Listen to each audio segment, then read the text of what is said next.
white, and I shouldn't have. I wasn't really thinking today. I'm so blown out. I'm sorry. There's a way to fix that. Is there? Yeah, I can't do much about that. Well, I'm very white today. Sorry about that. At least it's not raining. But yeah, I wonder what I can do about that. Not wear white. Yeah, it's not raining. I have yet another corner I'm trying today. Hi. It's the ghost of Kendall here. It's fine. It blows out my wrinkles. Let's see. So I read through this chapter. This one is very eventful. No, this is my practice time. It's nice. I'm dedicated. This hour of Saturdays is my practice time. So that's nice. It's always good to have a schedule or schedule, whichever you prefer. But today I have something new as well. Well, first of all, this chapter, very exciting chapter. Someone dies. And I also, I bought some herbs. Like I said last week, I was going to buy some herbs, and I'm playing around with that. I'm also going to mix some with tobacco into cigarettes, and do a couple different combinations for myself and for my boyfriend. This is in my clotted cream jar, but this is the mix I made in the herbal cigarettes I'll smoke tonight. In there is mullein, which I'm not actually sure if I pronounced that right because I've never heard of it before. That's supposed to be like good for lung health.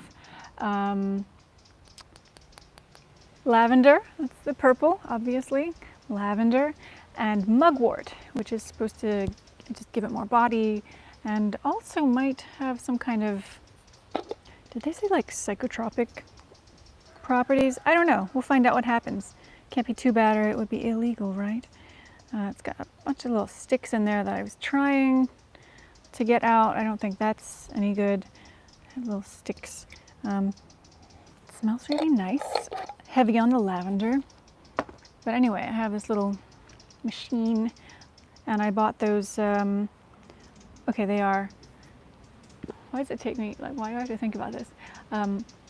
Bleach-free, biodegradable filter cigarettes. However, okay, so the recipe I used online for making my herbal cigarettes advised putting a little bit of water and honey in it, which I did, and that's why it looks funny, because of the honey. Not a fan of that. I doubt the honey really makes that big of a difference. I don't know. I will try it. Next batch, well, this batch already has honey in it, but next time maybe without the honey, because I don't like how that stains the paper. So yeah, this is just my first try at that. And look at the filter, it's brown in there. So that's a biodegradable filter. So I'm excited to try that, my own little mix.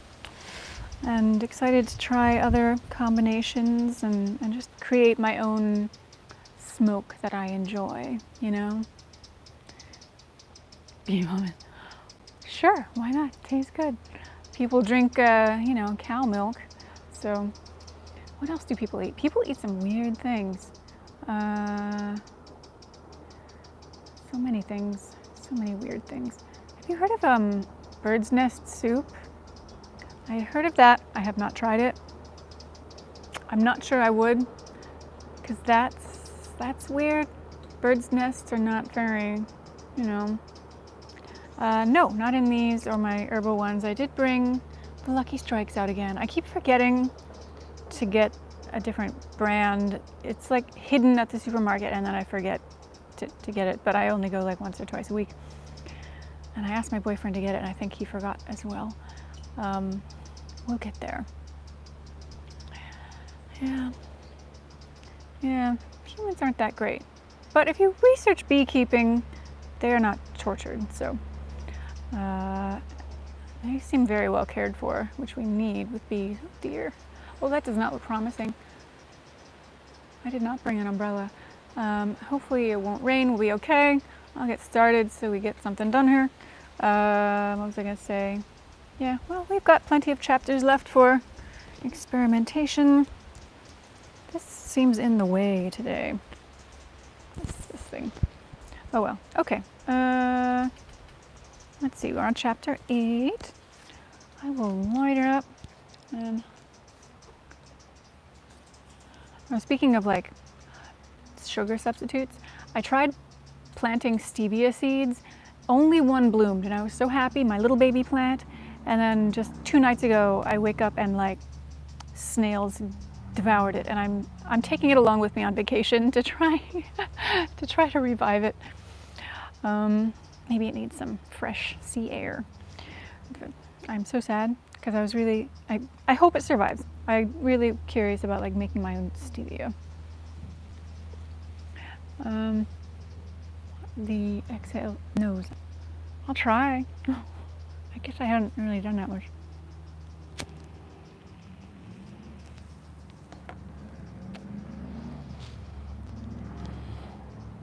Didn't really do much. How do I feel about this? My homemade cigarettes. I don't think I can judge quite yet. It looks funny. Okay, anyway, let's see. Chapter 8.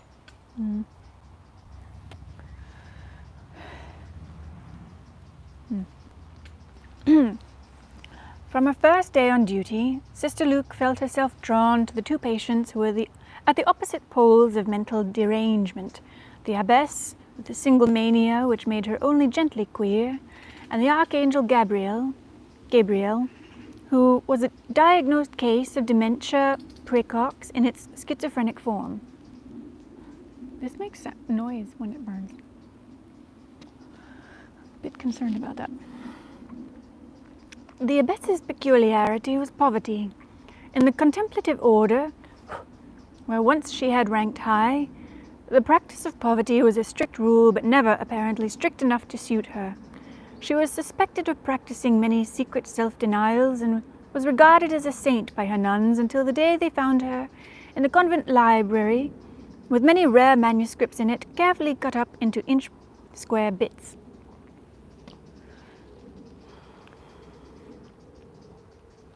She told her shocked nuns that those glowing illuminated manuscripts had been troubling her conscience, or that gold was a sign of lack of poverty, so she destroyed the parchments as seemed proper.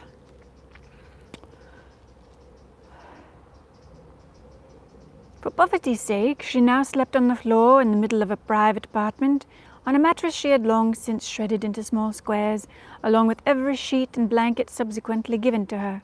She called her fluffed-up pile of mattress stuffing and rags her dunghill, and the only desire she had left was to die like Job on his dunghill. In addition to a mania, her chart recorded a heart disease that contributed to a dropsy which would have immobilized most women of her age. But she still don't know how old she was, really. I don't mention that. But the abbess took her daily walk at the hour when, as a nun, she had made her obligatory stroll in the cloister. Sister Luke never saw the mad side of the old nun because she never contradicted her or tried to get her off her scrap heap onto a bed.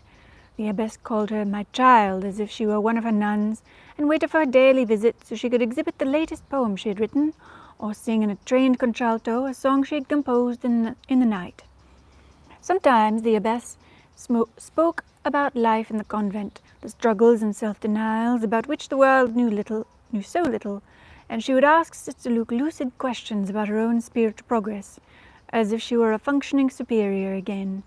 Once, on an impulse, Sister Luke told her about her hopes for a Congo assignment.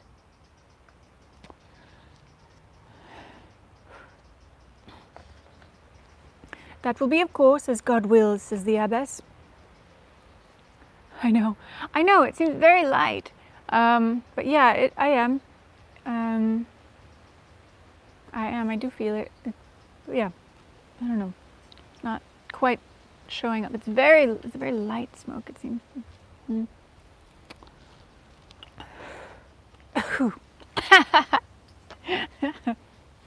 There's some. But you must continue praying for it, and I, meanwhile, will add my prayers to yours." It gave Sister Luke a curious consolation each time she saw the abbess present in the chapel and praying with fervour. Even when she was on the eve of one of her periodic attacks, she performed her religious duties with great grace and sanctity. The Archangel Gabriel, on the other hand, could never be trusted anywhere but inside her padded cell or in the tub under a screwed-down hatch. She was exactly what her chart stated, a schizophrenic with all the familiar observable states of stupor, incoherence, and impulsive acts. It took 3 of the practical nurses to wrestle her into the sack-like garment called a maillot that encased her whole body from neck to ankles and left just the feet free so she could hop with small steps down the corridor to the baths.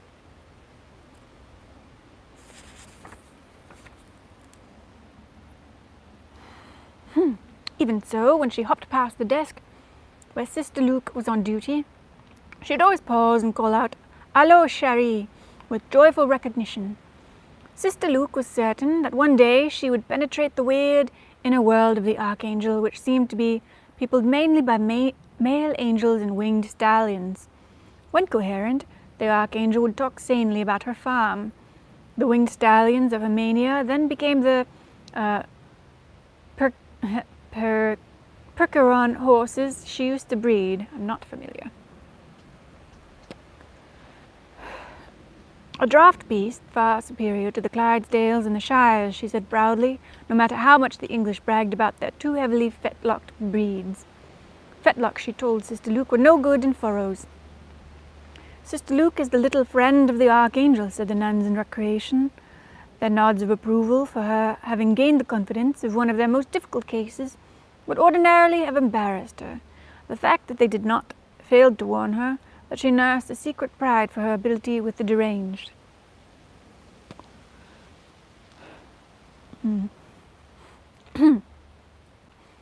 Pride never lasted long in the convent, but very often its owners were brought to their falls in such roundabout ways that it took a lot of piecing together afterwards to be able to see the relation of the fall to the fault.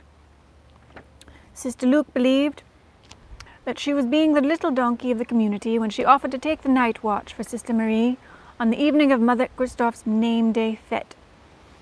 There was to be a party in the recreation with the special indulgence of cakes and chocolate for the occasion.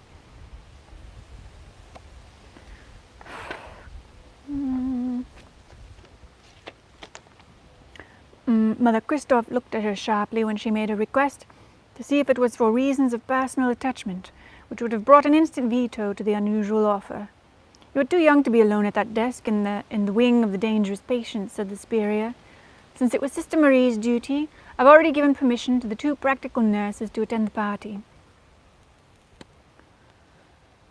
That's about the end of that one. "The patients know me, ma mère." Mother Christophe pondered a moment. "Very well then, but only from 8 to 9 tonight, after which Sister Marie will resume." I am so white, I'm sorry. I have to remember not to wear white. The padded cell corridor was quiet. Sister Luke walked past the heavy windows and looked in upon each patient. Tranquilized by their baths, most of them were in their beds. If I move back, is it better? Sorry, I'm so blown out. I'm so sorry. The Archangel's eyes were wide open, but they gave no sign of recognition. Sister Luke went back to her desk and sat down, putting from her thoughts the overtones of almost a personal anxiety in Sister Marie's voice when she had said, "You will promise, sister, to ring this bell if any one of them raps for attention." It was pleasant to be alone, a treat as rare in the convent as were the cakes and chocolate being consumed in the recreation room. She took from beneath her scapula Tante Colette's last letter and reread the lines that had amused her. "Your father insists that they waste you in that idiot asylum after taking that strenuous course. What can you possibly learn in such a place?" Obedience, she thought. That's what I'll try to explain next time I'm permitted to write a letter home. There was a gentle rapping on one of the cell windows. It was the Archangel standing at her window, in her long white nightgown and asking plaintively, like an overgrown child, for a drink of water. "I'm thirsty, dearie," she whispered upward toward the louvers, showing awareness of people around her who slept and should not be disturbed. Sister Luke searched the blue eyes, They had no more wildness than a summer sky. The thirst of all the devils, said the Archangel. The colloquial phrase had a persuasive familiarity. Sister Luke went to the tap and drew a paper cup of water. It seemed ridiculous for so small a matter to ring the bell and bring Sister Marie and two assistants out of a party that came but once a year. She could open the door just a crack, hand in the paper cup, and shut it quickly while the Archangel drank. The thirsty one could keep the cup. It was not anything she could break and slit her veins with. The worst she could do would be to eat it afterwards, she thought. 2 years of obedience fell away from her as she walked towards the cell alone. She took the skeleton key in her left hand and the cup in her right. The Archangel waited as relaxed as a sleepy child. Her blue eyes on the paper cup seemed not to have noticed that only one stood outside the door. Sister Luke slid the key in the lock, turned the latch, and kept her eyes on the Archangel's face as she thrust the cup through the crack. The next instant, her whole body followed the cup. The steel fingers that had closed about her wrist yanked her off her feet and through the slight opening that her flying body widened in passing. Before she landed, the Archangel had her veil stripped off. The starched coif and headbands gave way like tissue paper while she was still on her knees. The gimp choked, then it was off. She lunged upward, caught one of the wild arms and clung to it, while the other reached for her scapular and tore it away. There wasn't a sound except the crazed whisper, "Sherry, Sherry," and once the clink of her belt, keyring and crucifix falling together on the padded floor. She thought of the skeleton key still in the door, mercifully not attached to her belt. Twice as she wrestled from wall to wall, she kicked the door open wider. Her prayers were continuous gasps, her heart bleeding out for mercy. She wasn't fighting for her own life, but for the lives of the 15 others in that corridor, and for the old abbess on her heap of rags in the apartments beyond. It took several moments for the Archangel to get her skirts off, the tough top serge first, and the petticoats. Stripped then of the encumbering habit, she was lighter and faster on her feet than the ponderous maniac nearly twice her size. She feinted, dodged, and kicked, and the Archangel whispered "Sherry" as she tried to get both arms around her at the same time. God, oh God, just the holy name, no time for breath or more. God, oh God. The Archangel stooped to pull off a stocking. The strength she prayed for came to her then. She thrust the mad woman backward and off balance, and for an instant was free of the flying arms. In that instant she got out the door and slammed it shut. Let's see. A regular one.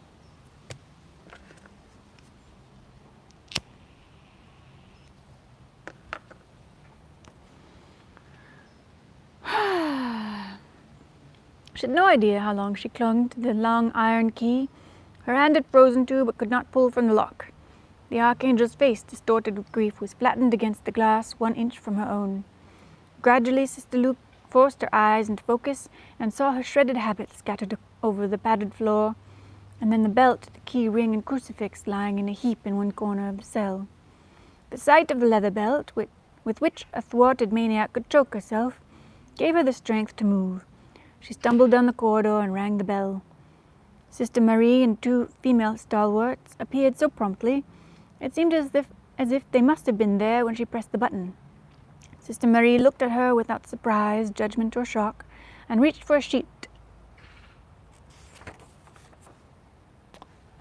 to cover her up. The 2 practical nurses waited with folded arms, incurious, unexcited, as if it were a common event to relieve a bareheaded nun, stripped of her habit, with 2 black eyes and scarcely any voice. As soon as she could gasp the Archangel, the aides walked down the corridor, unfolding their arms as they went. Sister Marie wrapped the sheet around her like a toga.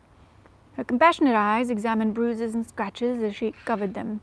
With merciful delicacy, she made no reference to the deep inner wound of failure and obedience which Sister Luke had inflicted upon herself.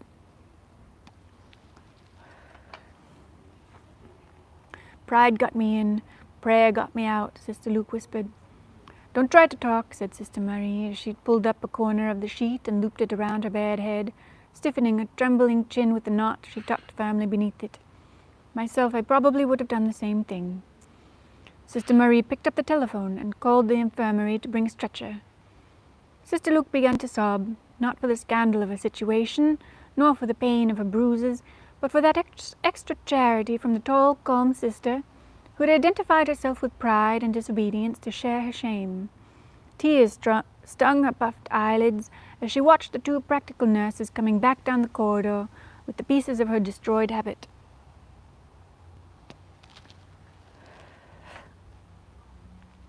There, neatly stacked in their big red hands, was the result of 2 years of trying to please God with obedience. She shuddered at the thought of Sister Eudoxie eventually receiving those scraps of black and white, which were not even big enough to be made into sewing bags, but possibly only into potholders for the kitchen nuns. She looked up at Sister Marie. "This," she managed to say, "could never happen to you." The powerful eyes stopped the emotion that thickened her voice. 2 points of light darted from them, fixed her and held her safe from the further faults of personal attachment and of prophecy. "Only the Almighty God can know that," said Sister Marie. She put out her arms and took the torn habit from the aids, flat on her upturned palms, as if it were still a whole garment. The gesture recalled to Sister Luke the living rules of the mother house coming toward her before Vows with her new black veil and scapular held just so, and she began to cry again, but without a sound now.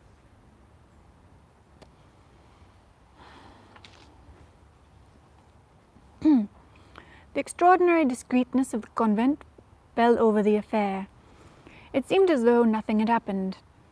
Save for the interview with the Mother Superior, the whole thing might have been one of those dark dreams that caused nuns to toss and moan on the straw sacks at night.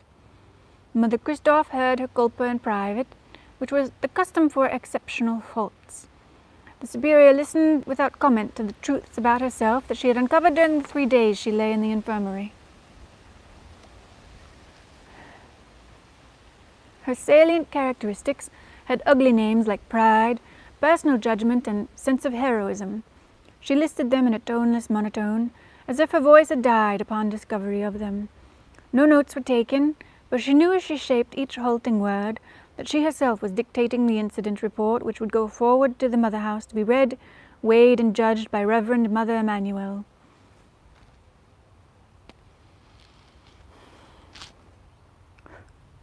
Once during the long culpa, she remembered just how a few months ago she had begged another superior to inform the Mother House of another kind of struggle, and she almost said aloud to Mother Christophe, "Had I exceeded in humility for him then, would this be happening to me now?" She was returned to the community penance to beg her soup for 8 days, an unheard of duration for this extreme mortification. But even that did not seem to be happening when she knelt with her beggar bowl and made the rounds of the refectory day after day. Her sisters charitably ignored the green-blue condition of her eyelids, the bound wrists holding up the bowl, and even the brand-new habit which ordinarily would have drawn their women's eyes quicker than the bruises and sprains to which they were accustomed in that community. Not a single eye slanted towards her in curiosity. It made her feel like a ghost. On duty it was the same. The Superior did not transfer her to another wing, but wisely reassigned her to the place where she had learned a lesson that could not be improved upon. The Archangel called out, "Allô, chérie," each day, as she hopped past the desk on the way to the baths, as if that were the closest she had ever come or could come to the sister of her choice. Even the practical nurse aides suppressed their gusty admiration for muscles and bravery, and refrained from comment when she reappeared, as though they too had entered into the conspiracy of compassion which bound the total community to silence, and left her alone, as it were, the only living being in it with a memory. But not quite. There was the abbess. Sister Luke sent her assistant to attend the old nun until the last trace of black dyes had vanished. She used the polished brass lid of the inkwell as a mirror to determine when this moment had arrived, noting the imperfection in her conscience book as a reminder for next week's culpa, and writing firmly beside it, for charity's sake, not to disturb a patient unduly. One of these fine days, she thought wryly, maybe I'll learn with God's help where the rule ends and charity begins, and not have to fill my notebook with these split hairs. The abbess was waiting for her. Sister Luke guessed at once that her heart must be troubling her again, for she had made an armchair of her scrap heap and was sitting straight up in it, her long thin torso like a ramrod above the edemic legs stretched out fat and heavy. I missed you very much, my child, the abbess said. Her sweet, sensitive face showed concern. Did she hurt you? The old nun asked quietly. Sister Luke knelt swiftly to take her pulse. How could she have known? How, through panes of unbreakable glass, separated by corridors and a social hall, could she have heard the sounds of a scuffle in a padded cell? One could conclude only that this was another facet of a long nun's life, preserved undamaged in the disease-ridden body and mind. The ability to feel an atmosphere and know what was going on with it. No, sister, no. I only hurt myself. The abbess never spoke of it again. But day after day, therefore, she entertained Sister Luke with discussions on dogma, as lucid as any ever heard in a retreat or for recreational relief, with the exquisite songs and sonnets she composed. Sister Luke had the impression that the old nun, out of her great knowledge of the soul, was making a conscious effort to draw her forth from silence and self-reproach, to make her smile again. She actually did smile on the last afternoon of her month of day duty, when she heard herself saying to the abbess a happy colloquialism straight out of her childhood, as if at long last she had recovered again the light conscience that a nun must have in order to endure. Try another. They're all a little squished. I hope I get... Nope, that's no good. I better get better. I've got hundreds of them to practice with, so I will get better.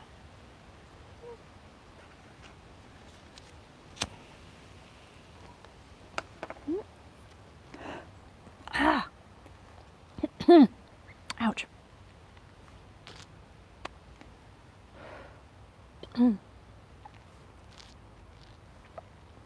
Afterwards, Sister Luke remembered bitterly that when she had said, "Everything will roll on wheels tonight," she had been thinking of the joy of relieving Sister Marie after her month of night duty, and of the way her sister's weary eyes would glow with gratitude when she would appear exactly on time. The abbess had one special request before she went off duty. She wished Sister Luke to take her to the attic to see her garments in storage. I'll probably not see you during your month of night vigil, and who knows?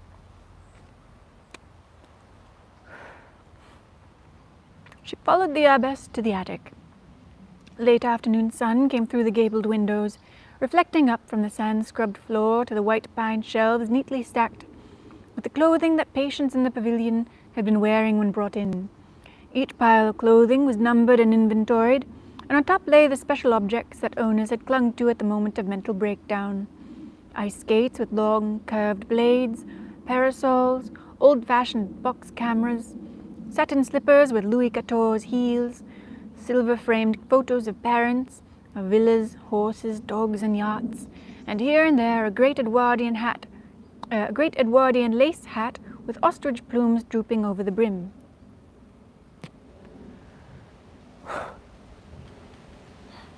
Sister Luke had never reacted before to the attic, except to admire the order in which it was kept by the nuns. Now it made her think of death. It seemed like a strange graveyard where no bodies were buried, only clothes sweetly scented with camphor to keep the moths away. The abbess moved down the long lines of shelves, searching for her number. She hardly looked at the clothing of the world. Her eyes, like a superior's on inspection, passed over the gleaming folds of silks and velvets, to the walls behind and the rafters above, looking for a cobweb or a speck of dust. Presently she halted before an austere pile of simple greys and blacks. One by one she unfolded the garments of her order, the black scapular of finest spun wool, the linen gimp and the long grey dress, and then the coarse hair shirt that was worn beneath it. She shook them out lovingly and held them up for Sister Luke to see. "This is what you will dress me in when I go to meet our heavenly groom," she said softly. Sister Luke nodded agreement but could not speak. She watched the lean fingers, stroking the only materials they had never tried to tear into inch square bits, then folding each garment back again with practiced ease in its traditional folds. Man. "I wanted you to see," said the abbess, "before you start night duty. We could not come up here then." Sister Luke followed her as they went back to the garret stairs. The ingrained habit of the madhouse never to turn your back on a patient, no matter how trusted, gave her a momentary feeling of shame as she walked behind the gentle old nun who, so often as late, had seemed as sane as any of her guardians. She studied the shapeless ankles. They looked heavier above the slippered feet that barely cleared the floor. At the door of her apartment, the abbess turned and thanked her with a beautiful smile. Then she said, "I will pray that your vigil tonight will be without incident. Don't worry, sister. Everything will roll on wheels tonight."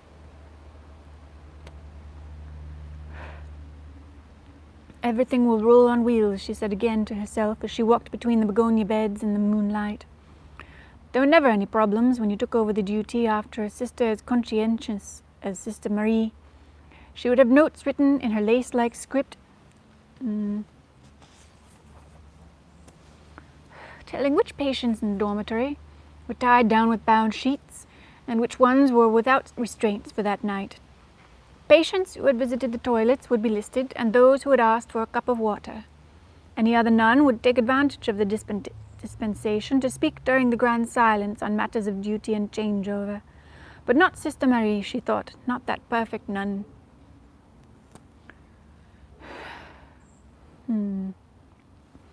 The duplex pavilion with its gable roof looked like a toy house set down in the center of the wire-enclosed gardens. Because she had come a few moments too early, she stood looking at it in the moonlight, mentally lifting away the facade. Downstairs was the big social hall for patients, the private rooms for special cases like the abbess and the countess, the corridor of padded cells and the treatment tubs beyond. Hermetically sealed glass doors and partitions closed off each section from the other, but you could look through them without moving from the central desk. 2 aides were on duty, one awake and the other asleep, and a single nun who never slept, Sister Henry that night, was on duty in the office where the alarm bell was. At the rear of the hall, behind an obelisk door of unbreakable glass, a flight of stairs went up to the big dormitory, stretching the width of the building where slept the non-suicides, the patients who had seizures only once or twice a year and were well known by the nuns. Up there was Sister Marie with her back to the glass door and her eyes on the 20 beds spaced around 3 sides of the room. I think it's the water and the honey that's making that noise. It told me to put some water in there too. Perhaps I should let it dry. The wash basins were along the 4th wall behind her, and in a cubicle beyond these slept a practical nurse whom Sister Marie could awaken if for any reason she had to leave the dormitory. With her imagination, Sister Luke set the 5 quiet guardians into motion, made Sister Henry downstairs signal the practical nurse that she was leaving her desk. The nurse awoke her sleeping companion, pointed to her post, and took the place of the nun while Sister Henry went upstairs and looked through the glass, as the floor chief always did twice each night, to see that all was well with the nun on vigil in the dormitory.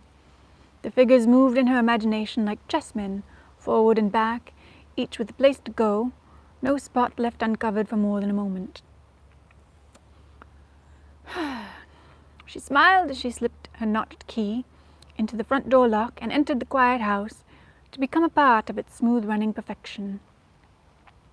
Sister Henry smiled back at her, glanced at her watch, and wrote her entrance time in the log, 1 minute to 1 in the morning.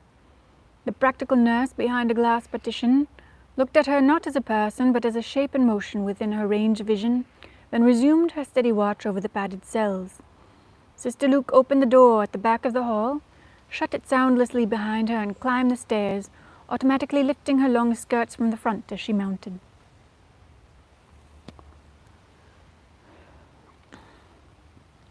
As she fitted her key into the glass door at the head of the stairs, she looked through it and took in the whole room at a glance. The 20 beds, with their motionless forms, the dim lights above, and at the desk, the shaded lamp which made Sister Marie's back look like a silhouette cut from black paper, a slice of shadow without dimension leaning forward against the light. Leaning. But the head was not right. It was lying forward on the arms. Ow, ow, that was in my nose. Aha. heart missed a beat as she rattled her key to make the head lift before she entered the room, to awaken Sister Marie and spare her the ignominy of being found asleep on duty. "I've got to pay her back," she said wildly to herself. "Pay back that charity she gave to me. Pay it back with this noisy entrance, with his door clicking sharply shut behind me." She shook her key ring and prayed, "Oh God, let her wake up all by herself." She lingered by the light switch, fumbling at it audibly, and stared at the dark silhouette that would not move. Then she switched on the bright lights and saw the ebony knife handle sticking out of the back of Sister Marie's black scapular. Her horror-filled eyes swept the dormitory. The motionless lumps under the covers never moved, but here and there she caught a sarcastic grin, a leer, a glint from eyes wide awake, watching to see what she would do.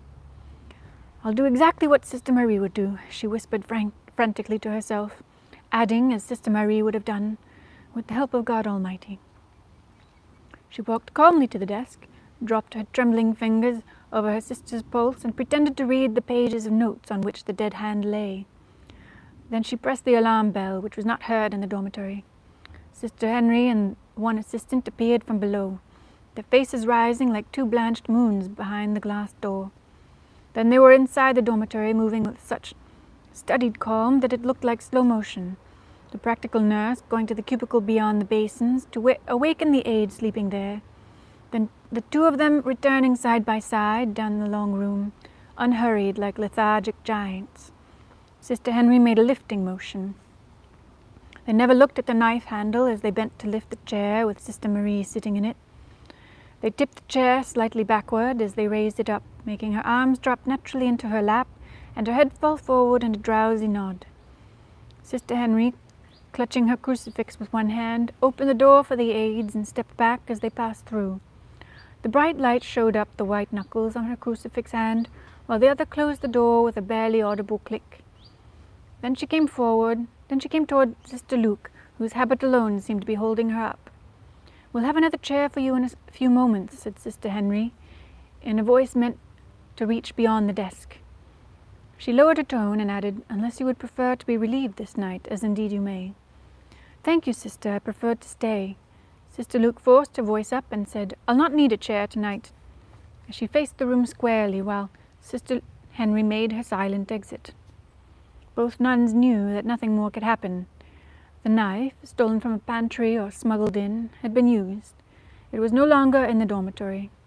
Only that leering awareness in the few that had seen the violent act, and the memory, in just one of those 20 deranged brains, of having committed it, needed to be subdued, to be confused by calm and eventually blotted out together, as if nothing had happened.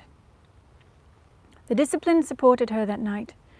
The rule took over like a separate organ of command, having no contact with her mind or emotions, existing independently of these with its own set of precise acts and facial expressions. She stepped backward and dimmed the lights. She stepped forward to the desk, picked up Sister Marie's notes, looked from them to each numbered bed listed upon them in 2 columns, one headed VC and one H2O given.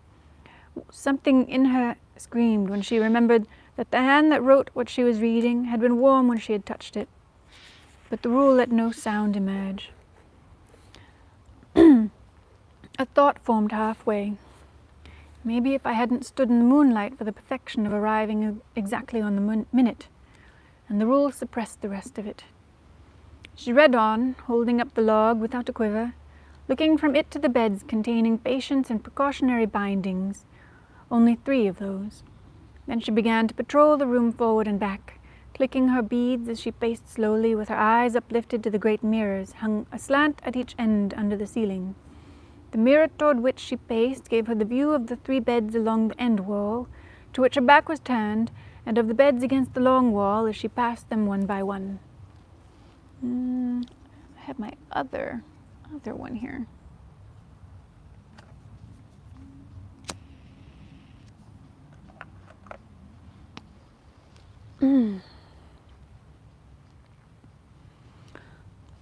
Her form was centered in the mirror she faced, very clear against the white rectangles of beds. It was a reflection of any nun pacing back and forth on a quiet night, seeming to tell her rosary. It was the rule walking. She watched the rule walking through the whole of that night, and through the 30 that followed, which became one with it.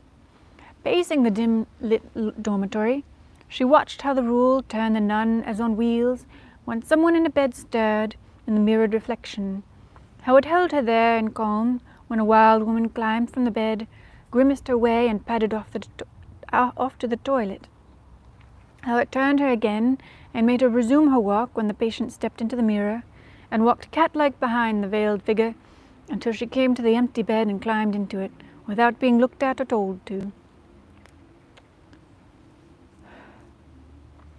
Shafts of daylight penetrated the long night watch. For those intervals she could rest her eyes from the spellbinding mirrors. Her relief sister came each morning a little before 7, which gave her time to shower and put on a fresh gimp before attending late mass with the patients. There was sleep until 3 in the afternoon, and then breakfast alone in the refectory, followed by 2 hours in the chapel to read the daily devotions straight through from Matin to Vespers, since devotions when on duty with the demented were forbidden, though not the semblance of saying them. Dispensed from community life during her solitary month, she never once felt that she did not belong to it or that it no longer existed. She did not have to see or hear the community to know what was going on in it. Experience informed her. She knew exactly how the Mother Superior made the grave announcement that their beloved Sister Marie de Jesus had given her soul back to God. That was in the chapter hall the morning after the event, when the nuns were assembled for spiritual reading. She knew how the nuns stared, their shock and heartbreak showing only momentarily, and no head turning to the sisters known to have been called to the infirmary the night before. No questions asked then or thereafter, no wasting of God's time with conjecture.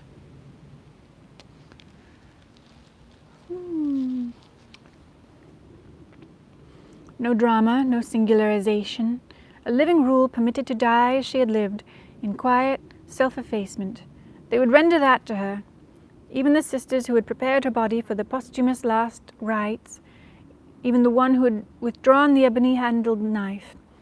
Yet she knew it was not a cold uncaring.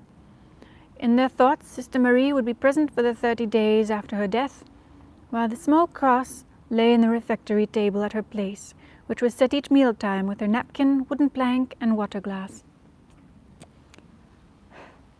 The 2 sisters who flanked the empty place never passed soup tureens or bread baskets over it. As these came down the table from hand to hand, they stopped with the nun on one side of the vacancy. The serving nun stepped forward, picked them up, and handed them from the rear to the nun on the other side of the place where nobody was sitting. She could see it very clearly all the way from the refectory to the kitchen, where, for those 30 days, the ration Sister Marie would have consumed was measured out with scrupulous accuracy and given to the poor.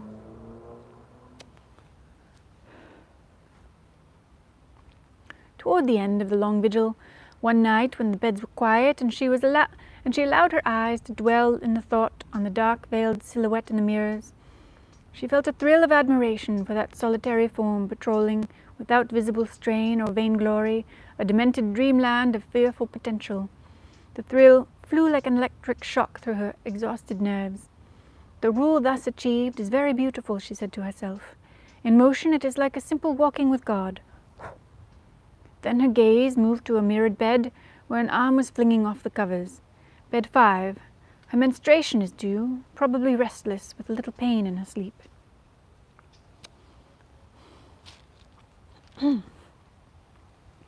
Her watchful eyes flashed every other message to her brain except the awareness that she had just been looking at herself. She was earning the Congo in that month-long night, but she had no idea of this when it ended.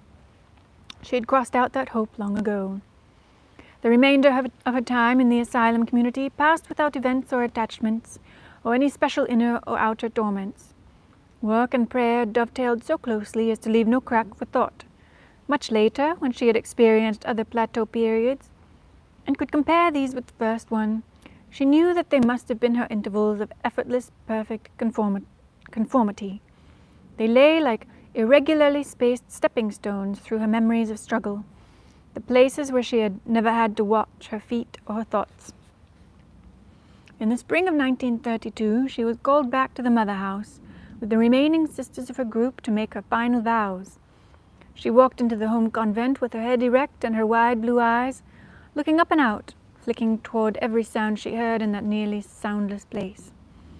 She sensed immediately an atmosphere of which she had been unaware when she had lived there as an odd postulant and novice.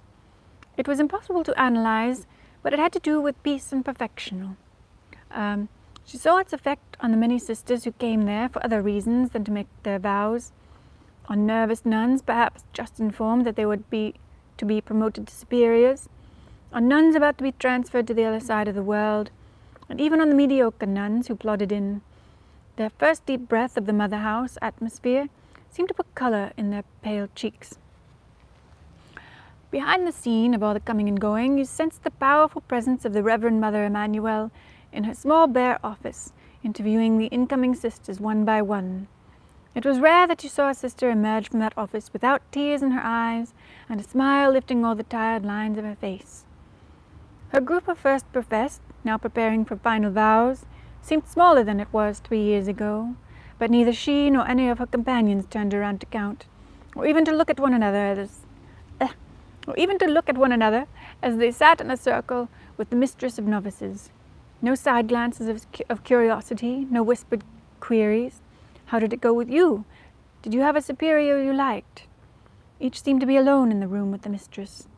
You are all here, said the mistress, except Sister Monique, who died and said her perpetual vows on her deathbed, Sisters Rose and Bernadette, who were put back 3 months at their own request, Sister Vitali, who was advised to wait by our Reverend Mother Emmanuel, and Sister Godefrida, who has gone out.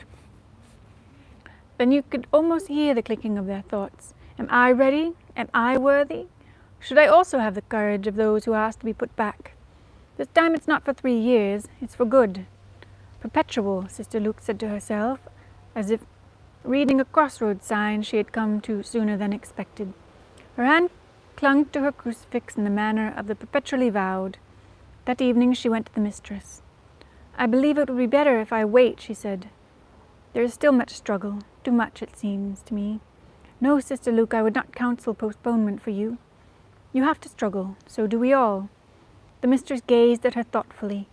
We know how you approved this past year, Sister Luke, and we know that you did everything to surmount the difficulties that came your way, as you will continue to do because you have a fighting soul. For such there can never be too much struggle. She leaned slightly across the desk. It was unusual to see a living rule betray eagerness. We need combative souls, Sister Luke, not simply the phlegmatic ones who accept everything without question. You are one of us who has a taste for struggle. God would not have put you to such tests were this not so. You must count on His graces. Never forget that He tests His real friends more severely than the lukewarm ones. Oh, it's not for fear of further proving that I asked to be put back, Sister Luke faltered. It was so long since she had spoken of personal feelings, it was like a venture in a foreign language. For me, for one such as I, sister, it is the rule that is difficult. It is the constant struggle away from the natural, supernatural life. She gave up. The supernatural life, the mistress smiled as she picked up an unfinished thought. Yes, it does seem audacious when we name it so. In the world, that phrase is associated with magic and a wave of the wand. It is not thought that man can achieve such a life, only angels perhaps. But we have a holy rule.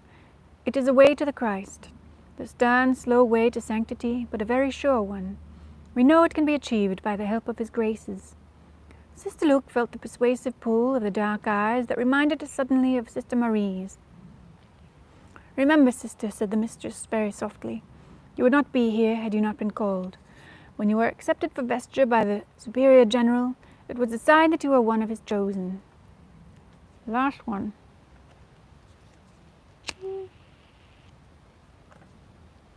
Kind of a long chapter tonight. The familiar words, heard so often during her novitiate, gave her, for the first time, a startling and unfamiliar impression. It was as if she had been asking Christ to wait a little before making that final step toward him. Right now, the mistress continued, you feel perhaps unworthy, inadequate to meet that call. Perhaps many times in prayer you have asked him what he wishes of you, as we all do. Ah, how very often. She clasped her hands. Her voice dropped so low that she might have been talking to herself. Sometimes God lets us know why we were called, sometimes not. Meanwhile, the vows keep us where we want to be, near to him in poverty, chastity, and obedience. At the end of a 10-days retreat, Sister Luke made her final vows in the only way her strictly honest soul could formulate them. As she lay face down on the carpet, she whispered for God's ears alone the words that she was sure he knew were there in her heart. I cannot promise you until death, but I shall try. Next morning she was summoned to the Superior General's office and informed that she would not be returning to the asylum community. She was to report to the vestiaire to be measured for the white cotton habit of the Congo nuns. In a daze she heard the beginnings, which, by the way, I found a company that makes this exact one for $300. I'm not buying it. I kind of want to. In a daze she heard the beginning of the Reverend Mother Emmanuel's brief, precise instructions, but from the moment she said, I suggest while you're waiting for your shots and vaccinations, you take from our library a Kiswahili grammar and begin to study the language. There were 2 voices in the room. Ooh. From the place in her mind where she had hidden it away, the word Simba leaped softly as a cat. Simba, said her inner voice over and over again, while the Reverend Mother Emmanuel was saying, you must never lose the awareness that in yourself you are nothing. You are only an instrument. An instrument is nothing until it is lifted. No one knows how it is lifted. It may be the prayers of some poor bedridden sister who had apostolic ambitions and longed for the missions, who accepts her affliction without murmur, that you may go. And that's the end of chapter 8. An exciting one. So there we go. And we did not get rained on. Terrific. Terrific, terrific.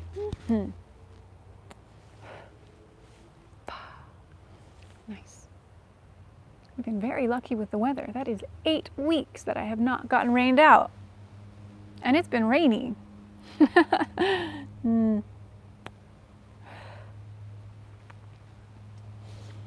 Let's see. Any news? If any of you are interested in my diary readings, I uploaded a new one from the 1931 travel diary. It was Italy, Switzerland, France, Switzerland, Italy. It's very interesting. So that just went up on the buymeacoffee.com. Don't forget my buymeacoffee.com. I need to promote that more. I'm starting to do a couple little things on TikTok to promote that. Because I'd like to find interested people. I have so many old diaries to read. I can't wait. I've read a couple of them. 1 or 2 were and the others are interesting. And I'd love to learn more about the people. Strange hobby, I know. But I love that it's like a very casual history book of one person's experience of the world. It's nice. I'll have to look at that later. I almost caught that. It was a book recommendation. Yeah, my goodness, so many books to read. I really need to set aside a day a week to do some reading. I like to read. Thanks, I'm glad. I'm glad I can be that. Crickets feels like holiday. Oh, I am gonna go visit France. So wish me luck. I'm working so hard to finish this Sabrina dress. Other people may not care about this, but I'm making the tiny little details on it that you don't see in the movie really. Well, you might, up close. Tiny little details, little pom-pom balls. And I am making 272 of those and 60 other round balls. And I'm going to be sewing these on the dress, like in the car to France, because I want to get pictures of it there and a video, and I'm really excited about that and hoping it all goes well and I can get it done in time. Yeah, wait.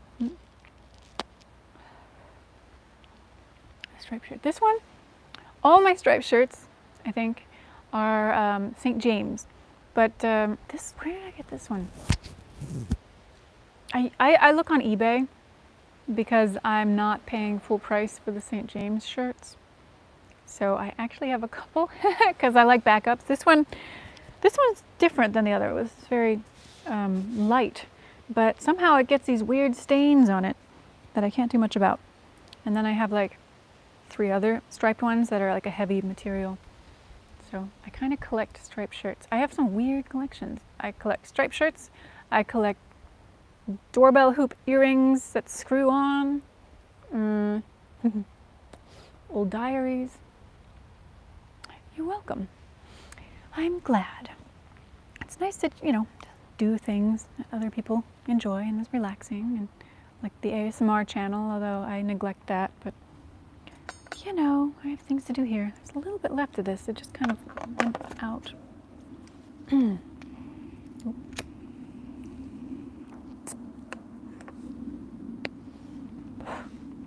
Yes.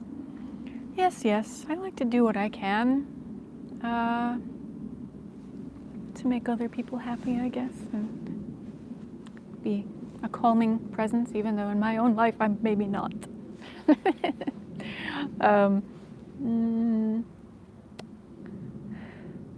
Yeah, so much I'd like to do for the world. I keep discovering new causes, and you just have to choose one. I do. It's Miss Mind Buzz. I want to find that. I started it a long time ago when someone said, "You have a calming voice, you should try ASMR," and I had no idea what it was. And so I decided to try it. And it grew for a little while. But then I don't know, I got a little tired of it or busy with other things. And so it's been a little off and on. I have some new videos last year, but this year I decided I just can't do everything. So I'm focusing on this channel and a little bit on TikTok. And just trying to prioritize because I can't do everything, even though I want to. As I was saying about good causes, I want to do so much. I would love to get involved in so many causes that I believe in, but you just can't do everything. But it's hard to choose, and I just do the little things I can. Thanks. I especially like my voice in an Audrey accent or an English accent. I would love to go spend some time in England and pick up an accent. I slightly did that month 2 years ago, but gone. So, I don't know, yeah. But thank you. Gosh, is there anything else new? Anything to say? I mentioned my Buy Me a Coffee / Kendall Brenneman. I showed you my new herbal blend for my cigarettes, and I will get better at this. Okay, this one turned out so bad it's empty right there. Good thing there's 250 in a pack, and I have four packs of them. Yeah, I don't know, nothing else new. Oh, I am working on making some nettle fiber yarn, I guess.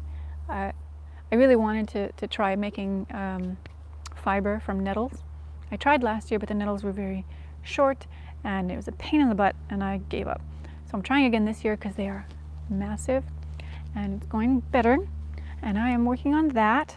And then I was like, what am I going to make with this? I have no idea because I don't have a loom, so I can't. That'd be really cool though, like a little rug or something. But I figured I'm going to make some yarn and then knit myself a little satchel for books, a little arm strap, and it'll probably be green because nettles, but maybe next year when I get in the hang of it and do retting, which is like you leave it out to get wet and dry, and it gets dry before you pull it off the stalk. I'm not doing that this year. I am impatient, so it's going to be green. But I thought it'd be really cool as well to do it the other way, so it's more of a natural color and I can dye it, because that is something I want to add to my repertoire, learning how to dye things with like natural dyes. I have postponed buying a book about it because I have way too much going on so far, but that is on the list. I'm definitely learning to do a lot of new things this year, learning more about plants, and that's really nice. I've been wanting to do that for a long time. Herbalism and gardening, so that makes me happy. So happy. Sadly, the snails like to eat everything, so the gardening is here. It's, yeah, I better check on things. Laurel and Hardy. I do. I can't remember. You asked about Laurel and Hardy. I can't remember what I have seen of theirs. I think my brother really likes them, but I never got into, I mean, I love vintage things, and I think, you know, Charlie Chaplin was genius, and oh, what's his name? There was another guy back then, and I can't remember his name right now. There were some genius guys, and probably women. I actually read that there were like more female filmmakers. Where's my others? I'll get to that.